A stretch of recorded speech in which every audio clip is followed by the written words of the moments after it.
right, hello everyone. Sorry, we're having trouble with our Facebook connection, but we're here live on YouTube. There we are. Awesome. So we've actually got a special treat for you today. We have 4 different poets from St. Lawrence area poets who are going to do a little round robin sharing of their work with you. We have Jeanna Matthews, Kayla French, Alaina Goodrich, and John Berbrich. And we're actually celebrating the last day of National Poetry Month. So that's why they're going to be sharing some of their work with you, and it'll be a good time. I will also make sure that we get some people up on this YouTube link since we're not live on Facebook right now, but that's okay. Today we have episode 22 of Art for Art's Sake from the St. Lawrence County Arts Council. This program is a great way to keep connected, get our artists connected with our local community. It's been so much fun sharing and learning about what other people are doing. So if you're an artist and you're interested in sharing your work with us, reach out to me directly. You can message me on Facebook or email me director@slcartscouncil.org. Also, today's this whole week and today's episode is sponsored by Fraser DMS, Fraser Dealer Management Software in Canton, New York. Thank you so much to Mike Fraser and everybody at Fraser Computing for supporting the arts and being a part of our arts community in the North Country. If you're interested in becoming a sponsor or you want to just support the Arts Council, we would really appreciate your support so we can keep our staff on, so we can keep our programs running. We really would love to see you support us in that way too. So you can put in a donation online at slcartscouncil.org/give. Well, I think that's all I have for y'all. And so these guys are gonna decide who's going to go first and do a little round robin. So here you are. Go take it away. I think I volunteered to go first because I want to tell a little story of what this reminds me of. The 4 of us have gotten to do all sorts of fun poetry things together over the years, but one of my favorites was back in 2016, we did a poetry reading at Jernabe's on April Fool's Day, and we called it April Fool's Day Fools and Poets. And, you know, as many events here in the North Country, we had no idea how many people would show up. And I think it was amazing. Jernabe's was like packed. There was over 50 people there. And people said, oh, we should do this every week. We're like, I don't know if we could do this every week. But it was really, you know, heartwarming and encouraging to see so many people come out. We said, you know, let's bare our souls like fools for poetry. And it was to kick off, you know, Poetry Month. And this is a nice event to end Poetry Month. I remember that same year, we also did one in November of Fools and Poets just before Election Day 2016.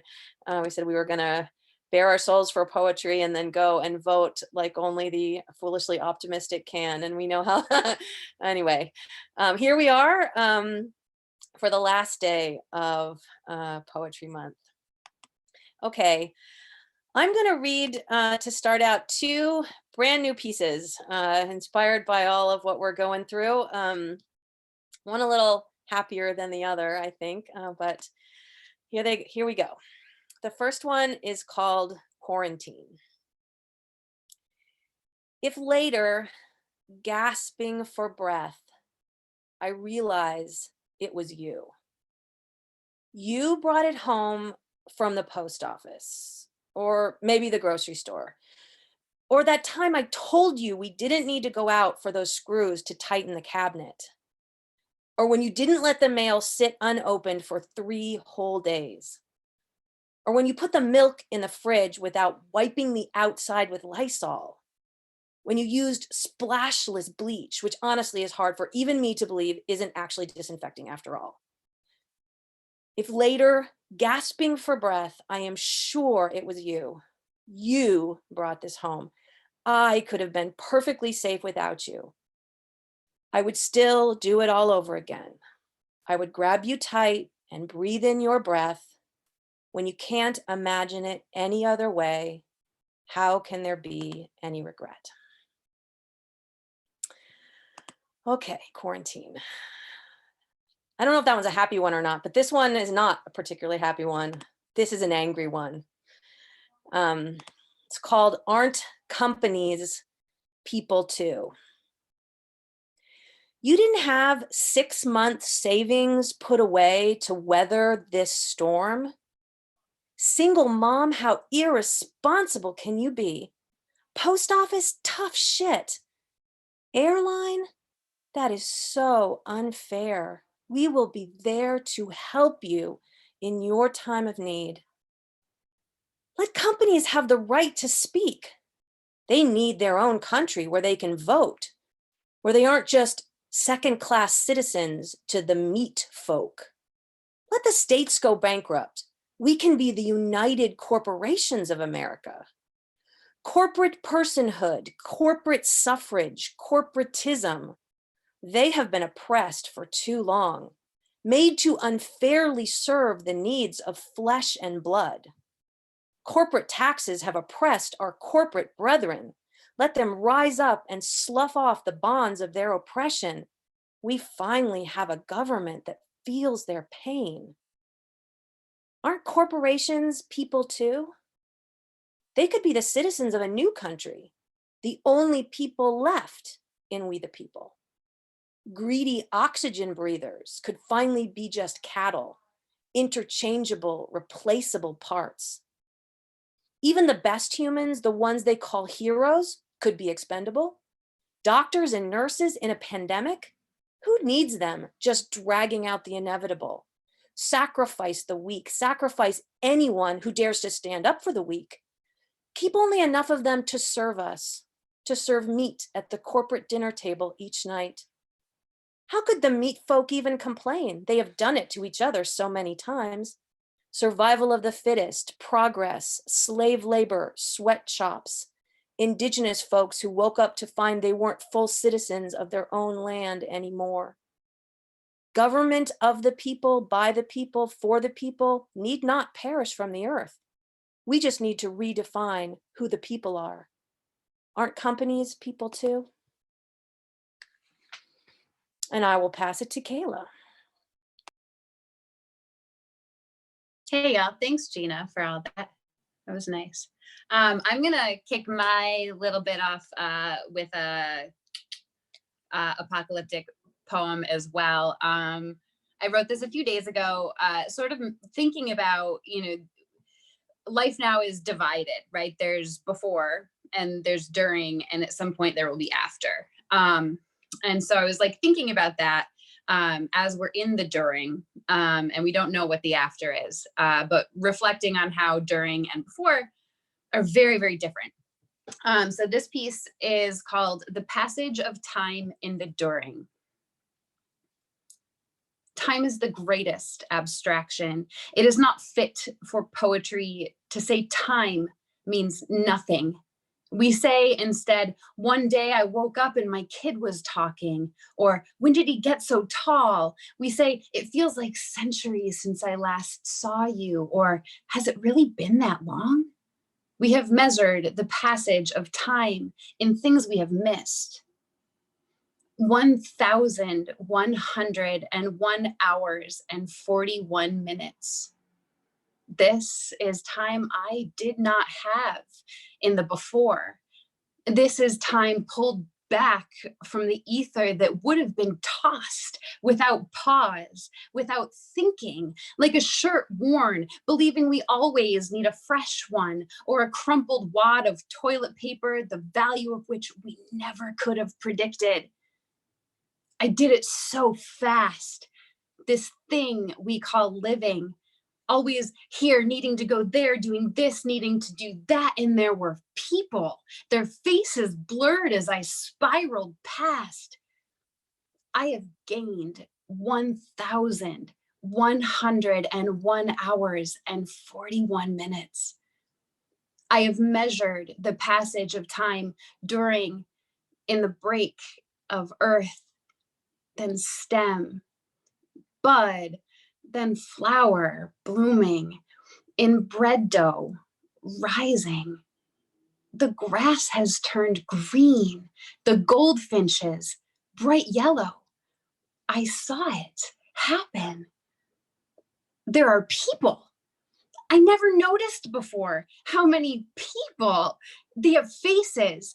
The man who runs with his wife every morning, she 2 minutes behind him. My neighbor takes his children for a slow stroll up the block, one on a squeaky yellow tricycle, the baby in a carrier, moving at the pace of trying to sleep, which is just the right pace.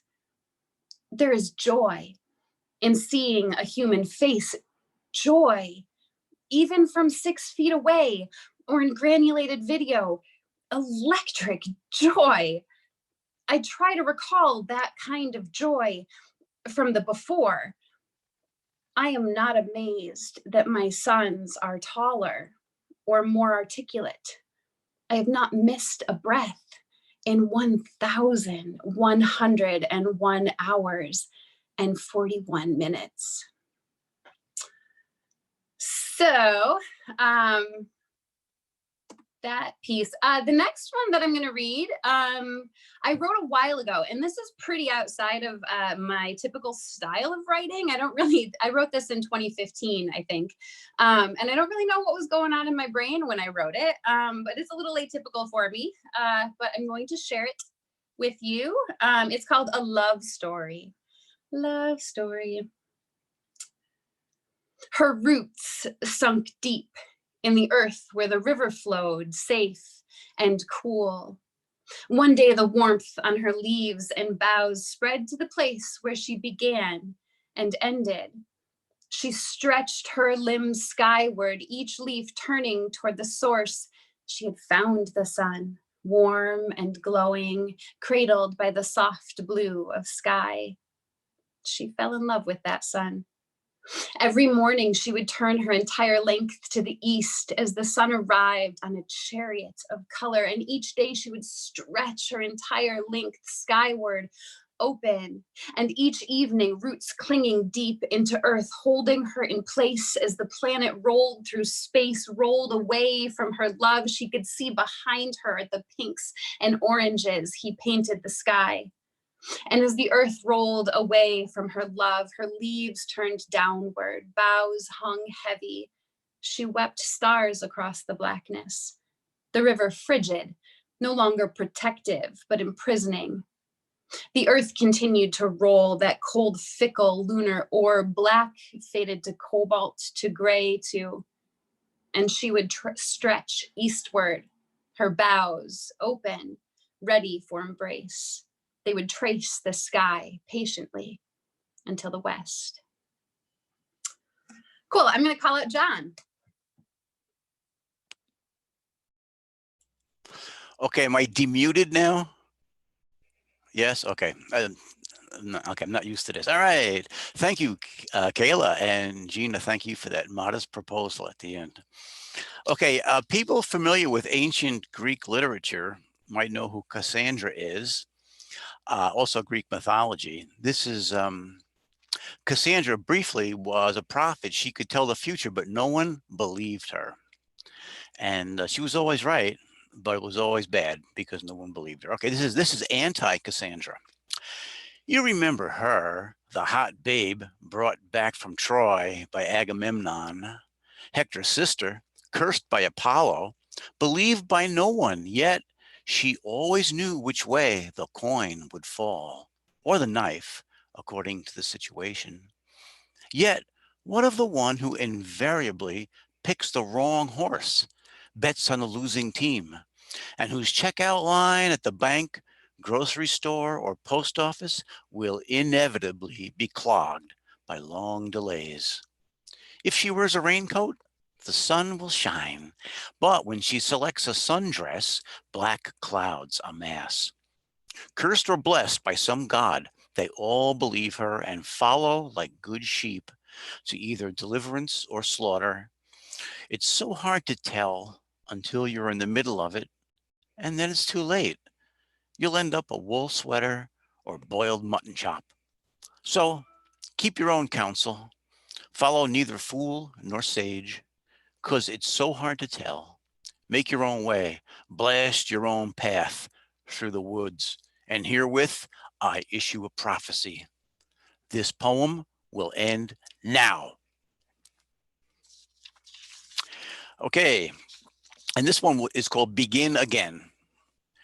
A need to begin again, always beginning again, always starting out fresh, blue sky.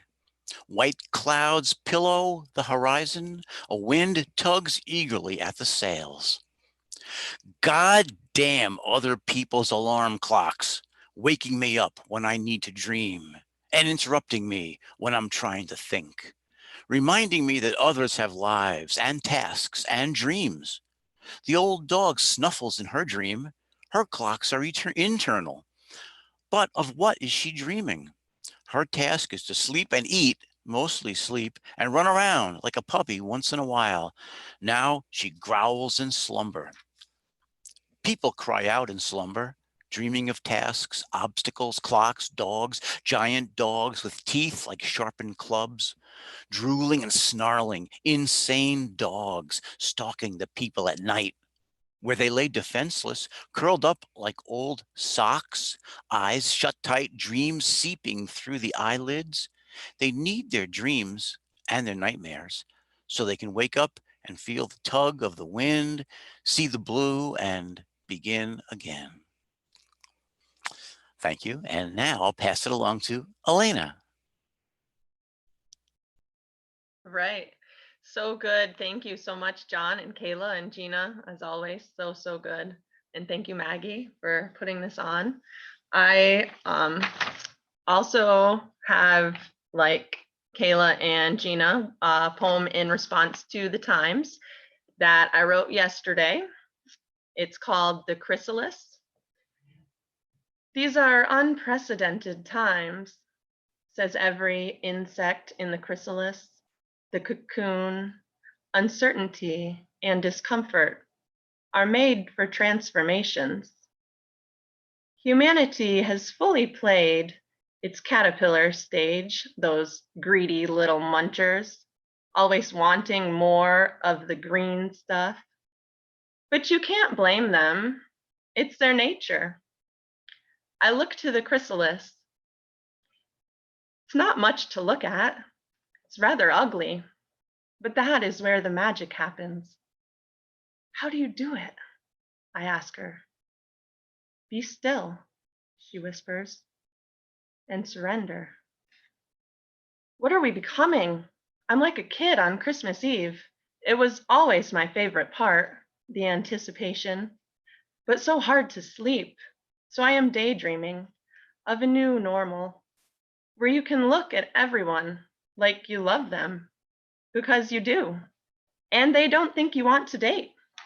A new normal where children choose their curriculum and pursue their passions, where adults remain passionate and value positivity over productivity. I am dreaming and becoming, and my soul is eternal, so no worries. I surrender fully to the chrysalis, uncomfortable and uncertain, but still I am peaceful. Okay. And I have one that I wrote about a year ago, I thought is good in honor of Earth Day, called Gaia.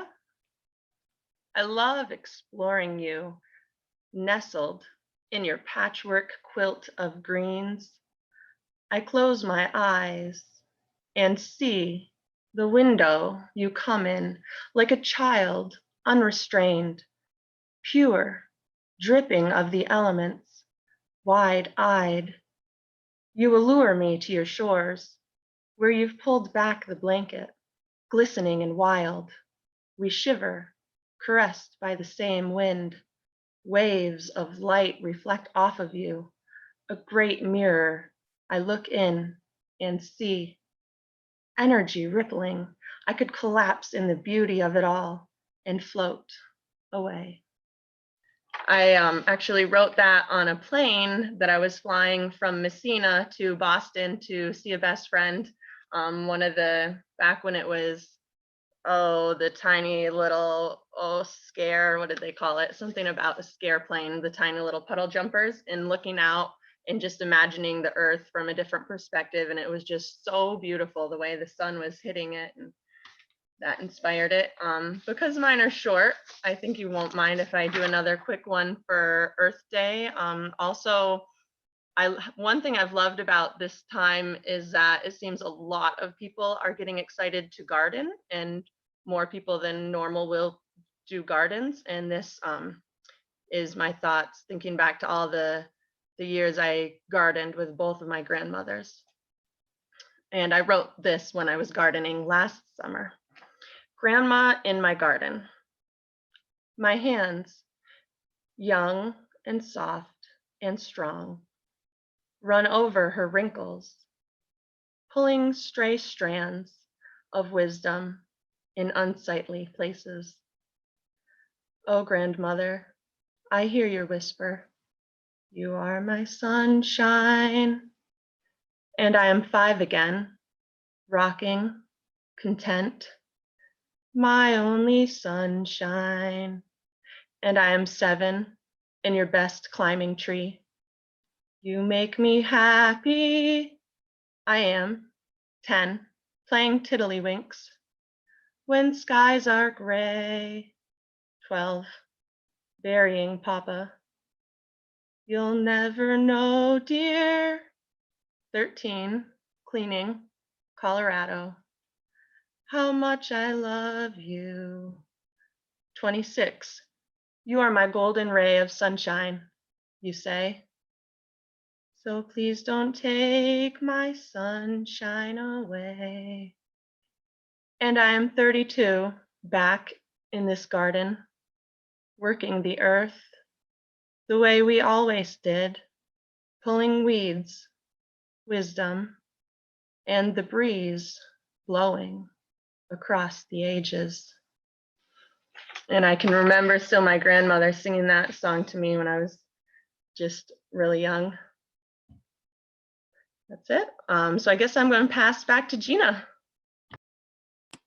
Wow, that was amazing, all of you guys. I really, so wonderful. And so many poems of joy, and I was mindful that I had picked 2 that were kind of not so on the joyful side. So I thought I would read a poem. It's short, and it's not really of the season, or of winter, but it's a poem that makes me feel joyful, and it has a fun story to it. It means a lot to me. It's a poem I won a contest for poetry in Spanish for. I'm not going to read it in Spanish. I'm going to read it in English, but that was a really big deal for me. It's called Winter's Gifts. It has one Spanish word in it, pobrecitos, which means like poor babies. Winter's gifts. Love on the beach, pobrecitos. Body parts like unwrapped presents in a Walmart bag, tags still attached, receipts and all, handed over with minimal effort, 0 sense of occasion. Love in the snow, your body intricately wrapped, festively presented. Scarf and sweater, t-shirt, long underwear, layers peeled gratefully away, one at a time. Nibbly kisses for tender skin revealed. Soft, warm underbelly. Mine, all mine, Christmas morning every goddamn time. And I will pass it over to Kayla. Hi again. So I rolled into this with 2 pieces, and we had a whole banter right before this thing started. So I pulled out a 3rd piece, just to share with you guys. So I, in my younger days, as a lot of young weirdos do. Had like a beat phase where I was just like reading all the Kerouac and the William Burroughs. And so I really love them, not just their work, but like them as an entity. And I wrote this piece, it's called Poem for Kerouac. And I, from time to time I revisit those works and those artists. And so this was written in 2017, which was probably the last time I read on the road, and felt like I needed to just, talk to Jack Kerouac, because, what are you doing, man? So this is a poem for Kerouac, and I do quote him, the lines that start, the ones who are mad to live, mad to talk, mad to be saved, blabbity blabbity, everybody goes ah. You're going to hear that very famous little passage in my poem that is quoted from On the Road.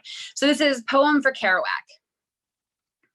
I hope y'all read Jack Kerouac, so you know what I'm talking about.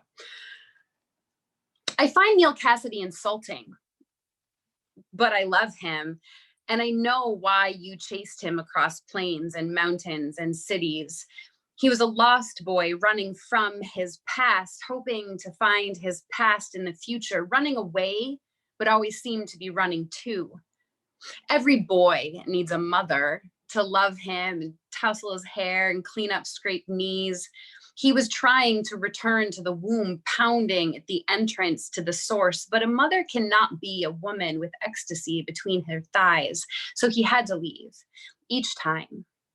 Every boy needs a father to set the example of a good man, good love, hard work, honest integrity. He ran and went mad looking for his lost idol, howling, spitting, crying, naked madness, desperate for it, driven to find the pulse of life, the pulse from the source, thumping through his own temporal body. And you, Jack, loved his madness, you who were not mad, a person who loved people, loved the ones who are mad to live, mad to talk, mad to be saved, desirous of everything at the same time, the ones who never yawn or say a commonplace thing, but burn, burn, burn like fabulous yellow Roman candles, exploding like spiders across the stars. And in the middle, you see the blue center light pop, and everybody goes, ah. You who were seeking life by being close to someone who was always almost dead, but not quite. You, Jack, are a better being than I. I want him to take a breath, slow down, stop sliding in and sliding out, leaving behind a wake of burnt out, broke down. I want him to look into your eyes and see how much you love him and realize that is enough. Maybe if Cassidy realizes love is enough to pause for, then it really will be. But he never did. And you've left us all wondering what it was for.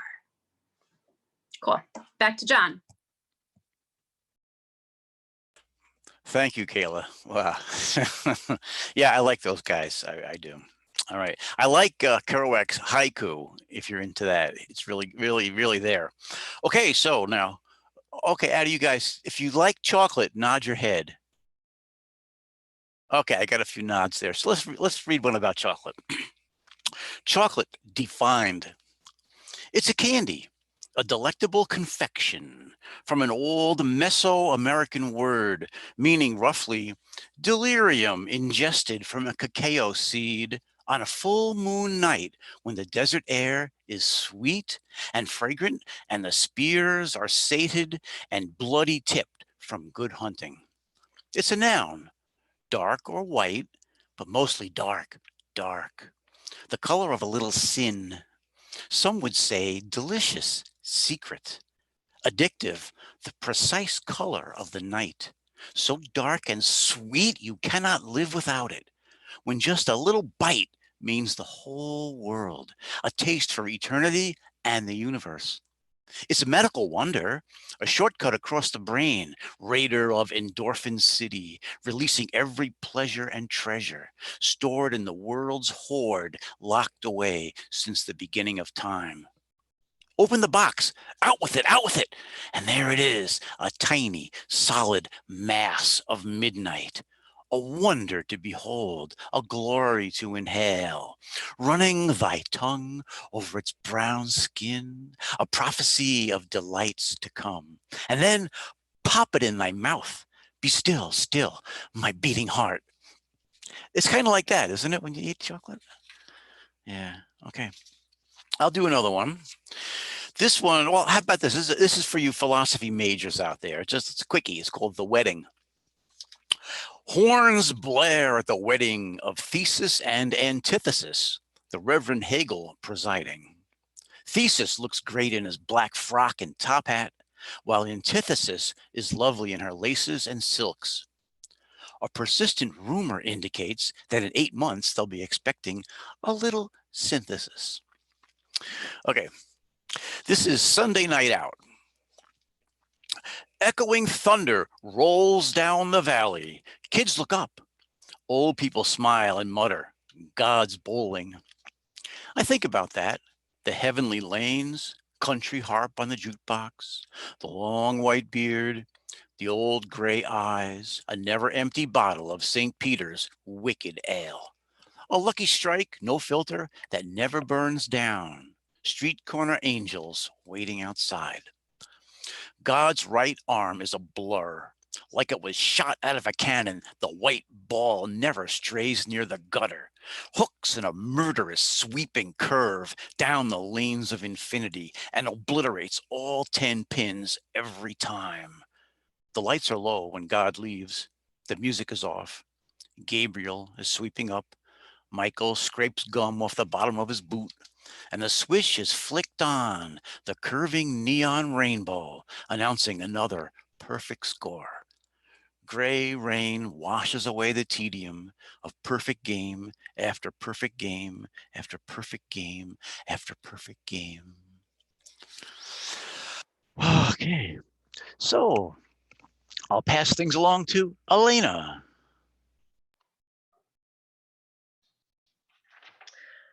All right, I'm not sure what one I want to do here, but this was on top, so we'll go for it. It's called Still Burning. I wrote this one for you. I suppose the other ones I did too, but this one consciously pulled back the curtains of time between us. I played you a note on a Tibetan bowl. Listen, and you'll hear it now. Ringing in your heart. I sent a whole lot of love, and I know it made it. It made it because I know. That's the secret. If you believe, it's true. It's true if you believe it. I poured some peppermint tea and lit us a candle. Stay a while, vanilla. Its container badly broken. Rough glass edges, wax exposed. But the wick doesn't seem to notice. I suppose that's the way a soul is. It doesn't mourn a broken body. It just keeps on burning. I had to reheat my tea, so I'm thinking of my grandma. She always drank it slowly, conversing while she knit. I'm not much for knitting. It's this poetry I burn for.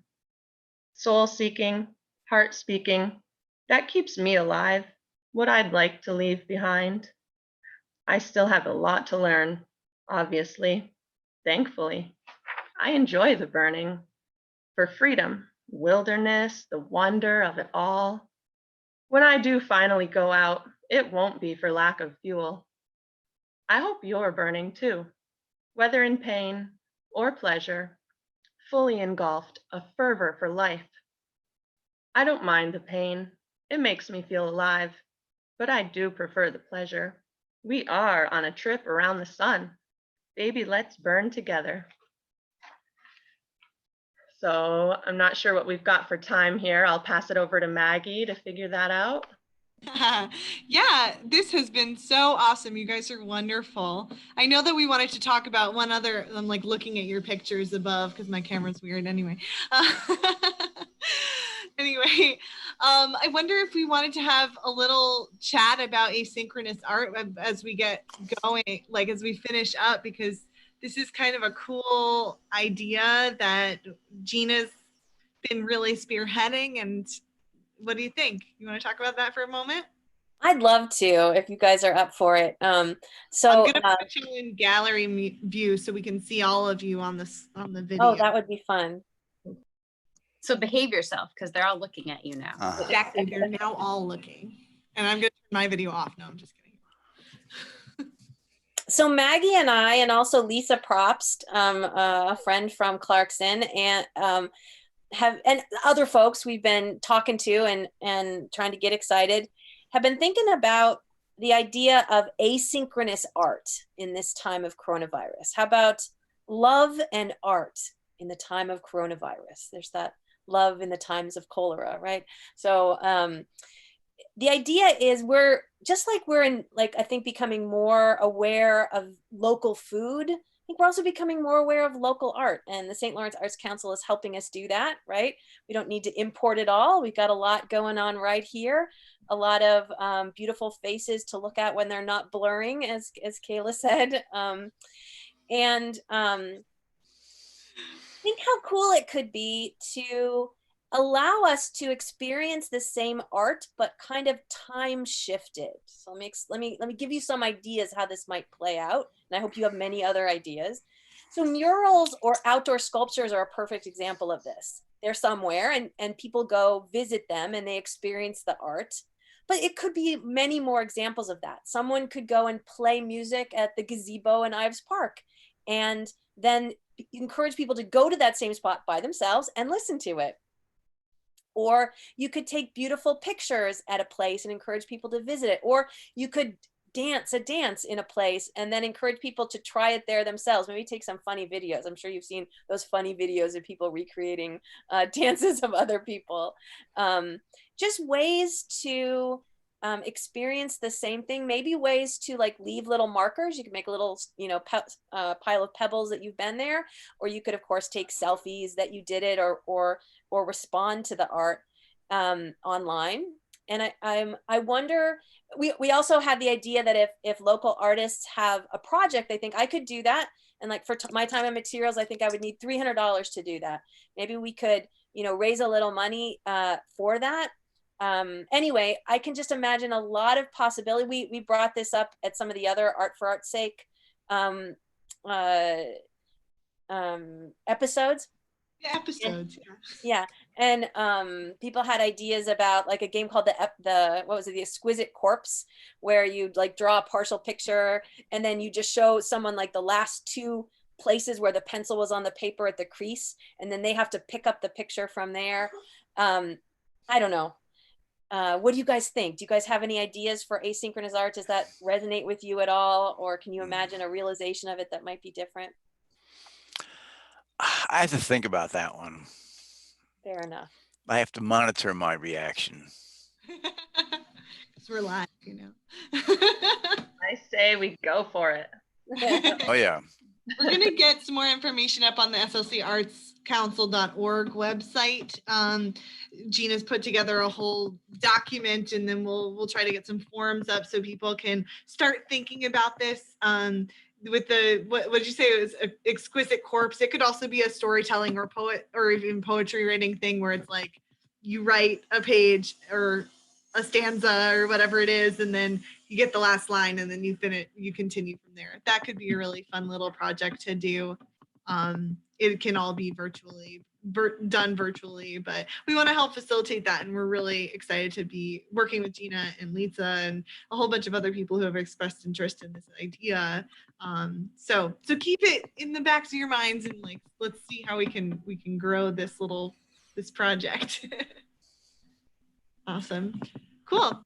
Well, do you guys want to talk about anything else while we're on? Did anybody ask questions? Did any like viewers ask like, yo, John, you wearing a tie? You wearing any pants? Like, did anybody ask? Not this time. See, I'm decent. That's awesome. No, not really. Well, awesome. Well, thank you so much for your time, guys. This is an Art for Art's Sake episode, what did I say? 22, episode 22 with the St. Lawrence County Arts Council. This episode is sponsored by Fraser Computing, Fraser Dealer Management Software in Canton, New York. Thank you so much for being a part of this, and I hope y'all have a great day. See you tomorrow.